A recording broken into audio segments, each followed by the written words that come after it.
the record pa naman si Senator Risa Hontiveros kapag nagtatanong. Hindi kasi si Senator, Wala siyang kasi nagtataka lang ako, ako, 'di ba si Senator Risa? Si Senator Risa Hontiveros lang naman ang nagpataob kay Senior Aguila. 'Di ba? Natatandaan mo? Tapos sumunod kay Kibuloy. Yes. Kay Kibuloy. Isa pa, yung baklang Mga pagod kababayan. sa yung baklang pagod sa Netherlands. 'Di ba?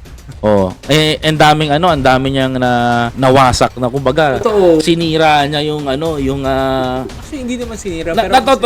on my words lang. Kumbaga tinibag. Tinibag niya talaga eh. Kumbaga tinibag niya yung mga religious group na ganito. Natakot ata yung takot ata si Antonio eh. Baka isunod daw ni Senator Risa. Pero hindi naman siguro. Hindi naman siguro gagawin ni Senator Risa. Pero inagapan lang kasi nila.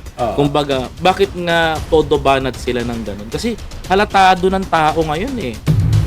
Mahusay rin kasi talaga si Senator Risa eh. Wala talagang mayansa. Pag siya nagtanong, napakalinaw. Yes, I agree. Nakikita ko. Direct to the point, diba? Napaka-straightforward niyang magtanong. Detalyado pa nga siya pag nagtatanong siya eh. Kaya tuloy si Baklang Rocky, gigil na gigil din sa kasi hindi siya makapag-rebat eh.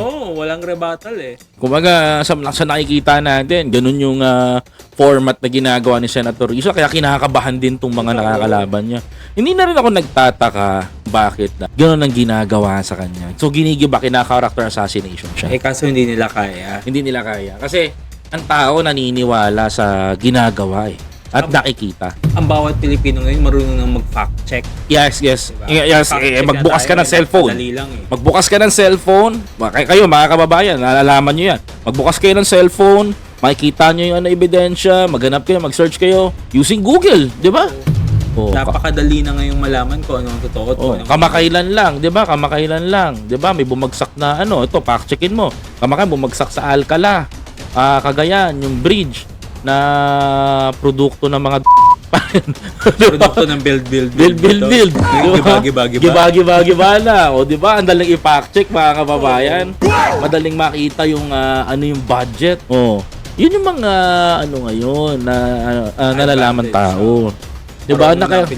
Ang Pilipino, hindi mo na kayang bobohin. Matatalino na. Hindi na basta-basta na naniniwala na lang sa balita.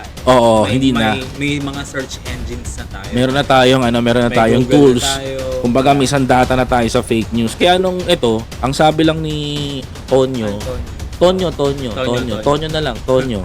Sabi ni Tonyo, binanggit ni Tonyo, lahat ng pinagawa ni Senator Risa, magaganda ho lahat to, mga barangay, ganyan. Tapos tumapat doon sa flood control. Aba, dumanat na si Tonyo.